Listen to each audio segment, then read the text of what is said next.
সাকিব আল হাসানকে নিয়ে যারা সমালোচনা করেন, কটূক্তি করেন, আজকের এই ভিডিওটা যদি দেখেন তাহলে আর ক্রিকেটার সাকিব আল হাসানকে আপনি কখনোই সমালোচনা করতে পারবেন না। কারণ কি দেখেন, আমি যদি আপনাদেরকে বিশ্লেষণ করি তাহলে বুঝতে পারবেন যে সাকিব কত বড় মাপের একজন প্লেয়ার। ক্রিকেটে লেজেন্ড বলা হয় তাকে, যেকোনো একজন পার্টিকুলার বলার যদি ৭০০ উইকেট পায় তাকে লেজেন্ড বলা হয়। আর যেকোনো একটা ব্যাটার যদি ১৪,০০০ রান করতে পারে তাকে লেজেন্ড বলা হয়। যেমন সচিন টেন্ডুলকার, বেন লারা, বিরাট কোহলি তাদেরকেই কিন্তু লেজেন্ড বলা হয়। আর আমাদের সাকিব আল হাসান সে ৭০০ উইকেট নিয়েছে প্লাস ১৪,০০০ রান করেছে। তো এখন বুঝেন সাকিব কি মাপের প্লেয়ার। সে কিন্তু ডাবল লেজেন্ড বলতে পারেন বা লেজেন্ডের বাপও বলতে পারেন। কারণ সে ২ টা কীর্তি গড়েছে যা বিশ্বের আর কোনো ক্রিকেটারের নাই। তো আপনি কেন সাকিব আল হাসানকে আপনি কটূক্তি করবেন বা তাকে নিয়ে সমালোচনা করবেন? তার এখন চোখের সমস্যা হয়েছে।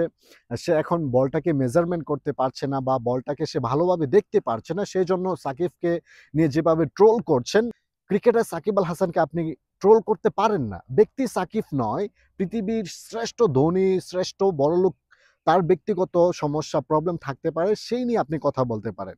ব্যক্তি সাকিবকে আপনি ঘৃণা করতে পারেন, কটূক্তি করতে পারেন, ডাজন্ট ম্যাটার। কিন্তু ক্রিকেটার সাকিব আল হাসানকে আপনি এই জন্যই করতে পারবেন না। কারণ ক্রিকেট বিশ্বে সাকিবের যেই কীর্তিটা ৭০০ উইকেট প্লাস ১৪,০০০ রান, সেটার কারণেই। তো আপনি কিভাবে করবেন? প্লিজ সাকিবকে ক্রিকেট নিয়ে কখনোই সমালোচনা করবেন না। ব্যক্তি সাকিবকে আপনি করতে পারেন, তাতে কোনো সমস্যা নেই। দেখেন, একজন প্লেয়ার যখন সে দেশের জন্য তার সর্বোচ্চটা নিংড়ে দেয়, তারপরেও যদি তাকে আপনি সেটা নিয়ে কটূক্তি করেন, তার মনটা কিন্তু ভেঙে যায়। সে কিন্তু কষ্ট পায়। বিপিএলে আপনারা দেখেছেন লিটন কুমার দাস, তাকে বুয়া আ মানুষের স্লোগান দিচ্ছে, সে অসহায়ের মতো দাঁড়িয়ে দেখছে।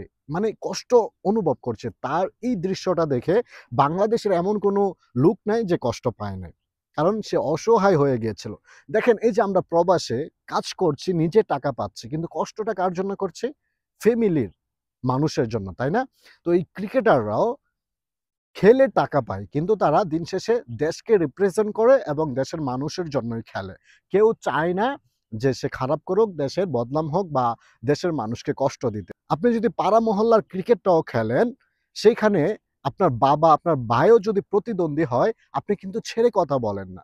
সো সেইটা মাথায় রাখবেন যে কোনো একজন প্লেয়ার জেনে সে খারাপ করে না। সে তার সর্বোচ্চ দিয়ে খেলতে চায় এবং পারফরম্যান্স করে দেশটাকে আরো উপরে নিতে চায়। সো সে যদি না পারে, ভাগ্যর নিয়তি যদি না দেয় বা গোল বলের খেলা সে ফেল করতেই পারে। সেজন্য খেলা নিয়ে কোনো প্লেয়ারকে কটূক্তি করবেন না প্লিজ। সাকিব আল হাসানকে নিয়ে আর করবেন না। কারণ ক্রিকেট বিশ্ব যতদিন থাকবে, ক্রিকেটটা নিয়ে গবেষণা যতদিন হবে, এই সাকিব আল হাসানের নামটা কিন্তু ততদিন থেকে যাবে। বাংলাদেশকে যদি কোনো একজন ধারাভাষ্যকার বা ক্রিকেট বোদ্ধারা নাও চিনে থাকে, কিন্তু ক্রিকেট হিস্টোরি গাঁড়তে গিয়ে, লেজেন্ড ক্রিকেট গাঁড়তে গিয়ে, ভালো অলরাউন্ডার গাঁড়তে গিয়ে যখন সাকিব আল হাসানের নামটা চলে আসবে, সেখানে লেখাই থাকবে ইউর ফ্রম বাংলাদেশ। সো সে কিন্তু দিন শেষে বাংলাদেশকেই রিপ্রেজেন্ট করছে পুরো বিশ্বতে। তাই ক্রিকেটার সাকিব আল হাসানকে আর কখনোই আপনারা প্লিজ খারাপ বলবেন না, মন্তব্য করবেন না। আমি সাকিব আল হাসানের দালাল নই, কিন্তু বাস্তবতাই বলছি। ক্রিকেট বিশ্বে সাকিব আল হাসানের মতো প্লেয়ার এখনো আসে নাই বা ভবিষ্যতে নাও আসতে পারে বা আসতে পারে, সেটা জানি না। কিন্তু না আসার সম্ভাবনাটাই বেশি। সো এই সাকিবকে আপনারা ঘৃণা করবেন না, তাকে কটূক্তি করবেন না। প্লিজ ভালো থাকবেন, সুস্থ থাকবেন। ভিডিওটা সবাই শেয়ার করে দেবেন যেন সাকিব আল হাসান, ক্রিকেটার সাকিব আল হাসানকে কেউ যেন কটূক্তি না করে। ব্যক্তি সাকিবকে আপনার ভালো না লাগলে, খারাপ থাকলে আপনি বলতে পারেন।